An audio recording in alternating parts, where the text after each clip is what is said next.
আসসালামু আলাইকুম সম্মানিত ভিউয়ার্স, দেখেন বন্যায় নদী ঘাট ভেঙে এলাকার ঘর বাড়ি মসজিদ মন্দির অনেক কিছু ক্ষতিগ্রস্ত হয়ে গেছে, তলিয়ে গেছে। এখন এলাকার মানুষ খুবই কষ্টকর হয়ে পড়েছে। আমি সম্মানিত মানুষের প্রতি অনুরোধ জানাইতেছি এবং আমি ডাক্তার ইউনূসের কাছে এই খবরটা যেন পৌঁছায়, সেই জন্য সবার কাছে অনুরোধ জানাইতেছি।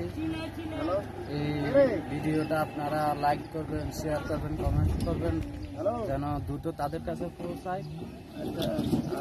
দেখেন, আপনারা দেখেন এই যে পানিতে মানে অনেক ক্ষতিগ্রস্ত হয়েছে, আপনারা একটু সহযোগিতা করবেন। দেখেন এই যে এখানে মন্দির ভেঙে পড়েছে, রাস্তাঘাট, পাশে একটা বাড়ি এটা মাত্র 5 হাত দূরে, এটাই যত সম্ভব পড়ে যাবে।